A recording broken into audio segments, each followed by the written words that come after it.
Sungguh-sungguh Allah sangat ridho ketika seorang hamba itu makan, makan ketika sesuap nasi dia muji Allah, ketika minum seteguk nasi dia muji Allah. Itu kalau orang diridhoni Allah itu wali betul. Itu untuk jadi wali itu gampang. Kamu makan ridho, kamu nginjak buminya Allah ridho seneng, kamu hidup keseharian aman seneng. Nah ini supaya sampean kita semua ngaji betapa panduan Rasulullah untuk menggapai ridho Allah itu banyak yang keseharian sekali. Saking kesehariannya banyak dalam hadis dan itu sahih. Nabi menyebut hal-hal yang keseharian. Hatta ma tas'alu fi imra'atika, kamu punya uang kemudian istri kamu bisa makan itu ibadah. Bahkan sebagian ibadah itu dicontohkan Nabi yang akhirnya diprotes sahabat. Yaitu wa fi buti ahadikum sedekah, kamu menggauli istri kamu itu ya sedekah. Sampai sahabat bilang yang benar ya Rasulullah. Ayati ahaduna syahwatahu wa huwa lahu ajrun. Masa urusan biologis, urusan syahwat kemudian dia dapat pahala. Nabi menjawab, alai salawadu'aha fi haramin akana alaihi wisrun. Bagaimana kalau dia meletakkan ke yang tidak benar itu kan dosa. Nah, hal-hal seperti ini yang saya ingin teman-teman semua. Saya juga agak ingin ngaji demi Anda juga agak ingin. Itu dosa sekali ngaji kok pesanan kelompok tertentu itu enggak boleh. Islam itu untuk semua. Jadi ya cuma karena di depan saya jenengan ya seakan-akan jenengan korbannya. Itu ada ilmunya dalam usul fikih itu. Jadi orang itu harus ngaji usul fikih. Nama yang disebut, mungkin Mas Sufyan masih ingat zaman ngaji usul fikih. Nama yang disebut itu tidak jaminan sebagai prioritas perintah. Jadi misalnya gini, kebetulan yang di depan Nabi itu Abu Dzar. Nabi ya bilang, ya Abu Dzarin ini uhibbuka misalnya, atau ya Mu'ad ini uhibbuka, atau ya Abu Hurairah ini uhibbuka misalnya. Banyaklah riwayat yang Nabi nyebut ya Abu Dzarin, ya Mu'ad, ya Abu Hurairah. Kemudian misalnya Nabi meneruskan khitab, ini uhibbuka, saya mencintai kamu, fakul dubur sholatin, atau sebagian riwayat disebut falatadaan la dubura kulli sholatin, Allahumma inni ala dzikrika wa syukrika wa husni ibadatik. Saya mencintai kamu, siapa saja, Mu'ad bisa, Abu Dzar bisa siapa. Saya mencintai kamu, mohon kalau habis sholat kamu jangan lupa wiridan Allahumma inni ala dzikrika wa syukrika wa husni ibadatik. Ya Allah, tolong kami permudah supaya mudah ingat engkau. Anda tidak bisa mentang-mentang, wong nama saya Parmin, nama saya Purnomo, itu yang diperintahkan Mu'ad misalnya. Jadi yang disebut satu, tapi khitab itu untuk siapa saja. Saya teruskan ya. Jadi saya mohon semua kita melakukan kebaikan itu, kalau dalam kaidah fikih disebut al-yakin la yuzalu bisyak. Banyak kebaikan yang kebenarannya itu 100%. Tidak punya efek samping ke pihak lain, ke kelompok lain, ke komunitas lain. Itu tadi misalnya Anda makan, dan itu murah sekali, hanya butuh satu piring. Setiap punyaan kamu muji Allah, setiap minum kamu muji Allah. Itu redaksinya Rasulullah SAW disebut, Allah sangat ridho ketika seorang hamba makan, kemudian dia memuji Allah. Atau minum, kemudian dia muji Allah. Logikanya gampang, negara seperti ini yang kamu harapkan bentuknya kayak apa, mertua, ipar, komunitas, tetangga, itu nyata terjadi itu kan belum pasti. Sementara yang mesti terjadi adalah kamu butuh makan, kalau tidak mati. Butuh minum, kalau tidak mati. Butuh bumi yang nyaman ditempati, kalau tidak kita juga mati. Sebab itu Allah kalau menyebut nikmatnya itu hal-hal yang keseharian. Alladzi at'amahum min ju'. Allah itu siapa? Allah itu yang menciptakan kamu bisa makan. Tidak berlebihan, Allah itu yang menciptakan kondisi sosial itu ideal. Zaman Nabi itu ya ada orang munafik. Orang-orang pilihan Allah itu juga diuji orang sekelilingnya yang macam-macam. Semua diuji sesuai konteks zaman dan waktu. Nah, tapi ada ibadah-ibadah yang selalu disarankan Nabi. Sampai Nabi itu pernah ditanya, ayul islami khairun ya Rasulullah, Islam terbaik itu gimana? Jawaban Nabi itu unik. It'amut to'am, Islam terbaik itu ya makan-makan, santai-santai. Ketika Allah menyebut beberapa kebaikan, falak tahamal akobah, wa ma adrokan apa? Mal akobah. Terusannya apa? Fakku rokobah. Terusannya apa? Au it'amun fiyaumin di masubah. Ya itu acara makan-makan itu juga Islam. Kenapa? Ya bayangkan kalau tidak ada makanan, kita mati kan? Kondisi sosial tidak ideal itu Anda masih gak apa-apa, tapi kalau Anda tidak makan, Anda tidak minum, Kamu punya istri cerewet masih bisa hidup, punya mertua cerewet masih bisa hidup. Tapi kalau tidak makan bisa mati. Berarti penting mana istri sama makan? Penting mana? Makan. Semoga istri Anda dengar. Nanti kamu disuruh makan tapi pulang deh. Itu kalau dibahasakan makan masih memahami. Penting mana nasi satu piring dengan istri. Nggak ada nasi mati, nggak ada istri belum mati. Penting mana? Gak berani jawab kan? Nah, ternyata Anda ada garang kan di depan istri. Jadi saya mohonlah, mungkin Mas Sufyan Sauri tadi yang bisa bantulah. Teman-teman tuh ngaji yang keseharian saja. Karena kita nyari ridha Allah itu berdasar firman Allah. Dan firman Allah itu menyebut keseharian tuh riang, gampang. Yaitu tadi misalnya wa min ayatihi manamukum billaili wan nahar. Termasuk ayat-ayat Allah itu kamu tidur. Maka dulu itu ada guyonan, ada tokoh Mu'tazilah, kelompok dalam Islam yang berpikir manusia itu bisa menentukan ikhtiarnya sendiri. Karena saya bisa duduk, ingin berdiri, berdiri. Karena kelompok ini nggak terima kalau semua kehendak Allah, nanti bagaimana kalau semua kehendak Allah kok ada hisab ya, ada sanksi. Lucunya itu dia akhirnya, ini cerita ya, mencintai seorang perempuan, cantik sekali. Dan itu dia menjadi ahli sunnah itu oleh hal-hal yang sepele. Karena istrinya cantik, ya namanya suami istri itu hubungan intim. Terus ditanya, Mas, masih ingin lagi? Masih. Silahkan diulang lagi. Wah ya tidak bisa. Katanya manusia bisa menentukan yang diinginkan. Itu tobat itu. Itu nggak bisa ditobatkan Mas Sufyan Ats-Tsauri. Orang cantik yang mudah nobatkan orang itu orang cantik. Segampang itu. Akhirnya kita tahu, makanya kalau dalam kitab Hikam itu disebut al-aqil mayyakul madza yaf'alu wa hubi wal ghafil mayyakul madza af'al. Orang yang punya akal karena sadar ini wilayah Allah, semua milik Tuhan. Itu dia tiap hari berpikir, besok Allah akan melakukan apa terhadap dunia ini. Kamu merencanakan suatu mau plesir, ternyata gempa. Mau wisata ke Rusia, ternyata perang. Kamu tidak pernah tahu apa yang akan terjadi besok. Wa ma tadri nafsum madza taksibu ghadan. Tapi anda semua kita ini sering punya jadwal permanen. Makanya saya kalau diundang siapa saja, bisa takdir. Yang jelas Gus ini acara penting. Ya masih acara penting nak pangeran ngersakno piye? Kowe ape dadi pangeran, kamu kok mau jadi Tuhan? Itu kadang ya kiai. Penting Gus acara ini jenengan harus memastikan bisa.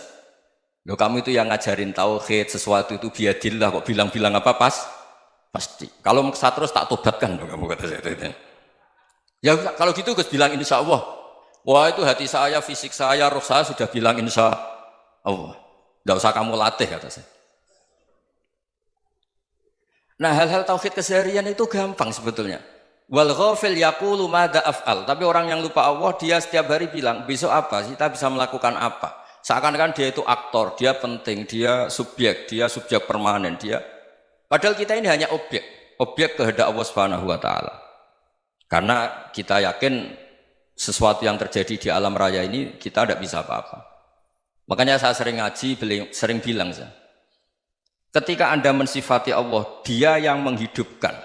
Sudah itu tanamkan sehingga ketika kita mati santai saja. Kenapa santai? Allah punya cara menghidupkan kita. Zaman kita hidup juga gak tahu caranya ngelola jantung, ngelola paru-paru. Kamu juga gak tahu ngelola oksigen yang tidak beracun, tidak mengandung polusi. Tahu-tahu hidup. Gak ingin tua ya tahu-tahu tua, gak ingin mati tahu-tahu mati. Selama ini kita hidup juga gak tahu apa sebetulnya. Hanya gaya tok, punya jadwal, punya planning. Kalau kamu bisa menentukan pilihan Anda, pasti Anda istrinya cantik, 4 neriman semua, kona'ah semua. Nyatanya enggak kan? Ada 1 jelek, cerewet. Oh itu kan, nyatanya enggak bisa apa-apa Anda kan? Dan kamu bawa mati lagi. Itu kan, istri Anda juga gitu, punya keinginan, punya suami yang ganteng, yang jabat, yang neriman, yang enggak poligami. Ya enggak kesampaian juga. Kalau kita ngitung tingkat kegagalan kita itu gagal terus. Ya kan? Nah, terus ingat Allah, madza yaf'alu wa hubi. Orang yang punya akal selalu berpikir Allah itu menghendaki apa terhadap saya. Lalu sama-sama orang ngelihat orang yang serius, itu kata Anda itu pemikir berat, serius. Senang punya tokoh yang merengut karena kamu anggap serius. Tapi sebagian orang anggap orang yang serius itu wong merengut, wong masam, wong muka kok ditekuk. Jadi sama itu hati ya muqallibal qulub tsabbit qalbi ala dinik karena kita enggak tahu cara berpikir kita tentang orang lain, tentang sekeliling kita. Misalnya kita orang baik yang jenis ngrumat fakir miskin. Ada orang bangun masjid mewah itu janggal. Apa artinya masjid mewah kalau banyak orang kelaparan? Tapi kalau yang jenis pendidikan apa artinya masjid mewah kalau tidak bisa ngaji? Nanti yang jenis infrastruktur apa artinya ini kalau semuanya punya sudut pandang yang berbeda-beda. Dan Islam mengapresiasi semua kebaikan.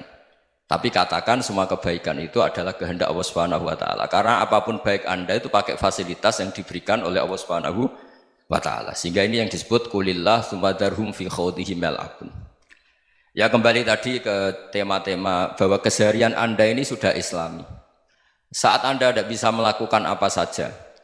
Saya sering ada jenazah, biasanya kalau tetangga meninggal saya sering disuruh ngelepas. Saya bilang orang ini baik. Karena sering ngelamun di rumah, sering nganggur di rumah. Ditanya sama anaknya, kenapa Gus nganggur baik? Ya kalau dia nganggur artinya juga agak berbuat sesuatu yang maksiat kan? Ya kan? Orang nganggur di rumahnya ya tidak bunuh orang, tidak maling, tidak korupsi, ya namanya nganggur di rumah. Lah cuma istri cara pandang nganggur gak menghasilkan uang itu. Tapi juga gak menghasilkan kriminal kan? Jadi sebenarnya Islam itu makanya kalau sampai ngaji usul fikih itu ada kitab usul fikih namanya Lubul Usul, itu terkenal sekali di pesantren itu. Itu kalau ngapresiasi keseharian itu luar biasa. Izma min mubahin illa wa yatahaqququ bihi tarku haramimma. Karena keseharian yang mubah saat Anda lakukan itu ada kehebatan yang luar biasa, yaitu meninggalkan haram. Makanya dulu banyak orang-orang alim ketemu temannya itu guyon sampai semalaman. Itu biasanya yang semangat Islam itu kiai kok tidak tahajud, kiai kok tidak witir. Orang yang sedang mapan uangnya banyak, malam itu tidak kelayaban itu sudah luar biasa. Melawan nafsu supaya tidak maksiat itu sudah luar biasa. Supaya lupa guyon sama temannya semalaman sampai subuh. Gejlok-gejlokan kenang zaman miskin, zaman kuliah nggak jelas, zaman apa. Melihatnya jangan tarkut tahajud. Seperti ini meninggalkan tahajud, tapi meninggalnya ini talkul muharramat. Jadi kayak apa hebatnya? Sehingga Imam Ghazali punya riwayat yang agak unik. Hatta takuna ibadatu akhiri hadil ummah iku an-naum. Sehingga suatu saat ibadah terbaik umat ini itu tidur. Itu kan riwayat kontroversi. Ketika Imam Ghazali tanya, kenapa iya? Kenapa kamu mulai keluar dari rumah itu sudah banyak maksiat? Melihat perempuan yang enggak mahram, melihat fenomena. Tapi kalau kamu tidur itu enggak melihat apa-apa. Tapi juga kamu jangan nganggap tidur itu ibadah betul. Saatnya melakukan fardu ain malah masih tidur. Tapi itu sudut pandang yang menjadikan kita Islam itu gampang. Jadi saat Anda tidak bisa aktivitas apa-apa, misalnya ada beberapa orang yang lumpuh. Lumpuh itu memang nggak bisa Jumatan, nggak bisa ibadah, tapi dia juga nggak bisa maksiat. Tidur itu memang Anda saat itu tidak bisa tahajud, tidak bisa witir, tapi saat itu ada zina, ada maling, tidak gosipkan orang, tidak bully orang, tidak menanamkan kebencian, tidak hasud. Sehingga tidur menurut Allah Ta'ala wa min ayatihi manamukum billaili apa? Wan-nahar. Karena di tidur itu selain ada unsur istirahat, jaga kestamina, juga ada unsur meninggalkan beberapa keburukan. Nah saya mohon ibadah yang keseharian ini kita jaga. Supaya kita semua baca ayat itu fasih. Fasih itu tertanam di hati. Allah itu siapa? Alladzi at'amahum min ju'i wa amanahum min khauf. Dan Allah kalau cerita di Quran itu anna sababnal ma'a sabba thumma syaqqaqnal ardha wa syaqqa fa ambatna fiha habba wa inaba wa qadba wa zaituna wa nakhla wa hadaika hulba. Kamu tahu saya ini siapa kata Allah?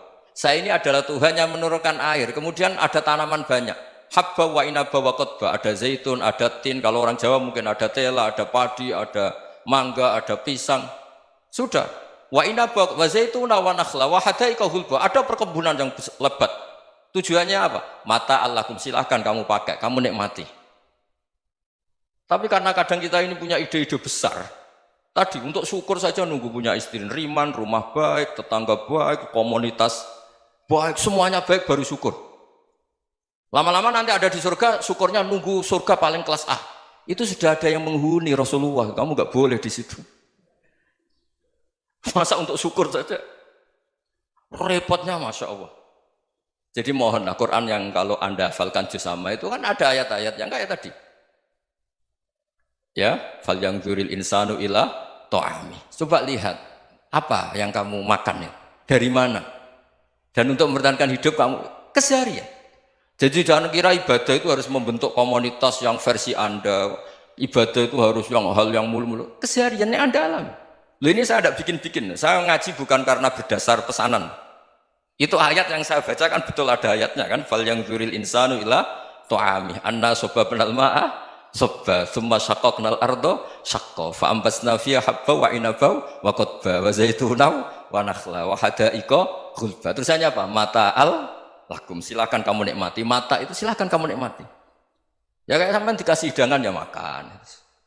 Ya sudah makan. Habis makan ya minum. Habis itu ngantuk ya tidur. Ya sudah normal-normal saja. Kayak apa indahnya Islam. Tapi Anda mencari Islam yang gimana lagi? Nah itu yang diajarkan guru-guru kita, diajarkan sanad kita sampai Wali Songo, sampai Rasulullah SAW. Bahwa pada akhirnya ada jihad, ada perang. Itu dulu memang perang, bukan membunuh. Beda. Dulu kita dijajah Belanda ya perang. Dan itu normal karena kita dijajah. Jadi ketika orang lain ingin baik sama kita, wa in ahadum minal musyrikin astajaroka ya fajirhu hatta yasma'a kalam Allah. Kalau mereka ingin baik ya kita baik. Makanya ada istilah mustakman, mu'ahad. Kalau mereka ingin damai, berdampingan dengan kemajmukan ya itu yang lebih baik. Karena memang Islam menghormati proses perdamaian. Wa in janahu lis-salmi ya fajnah lah. Kalau ingin damai ya kita harus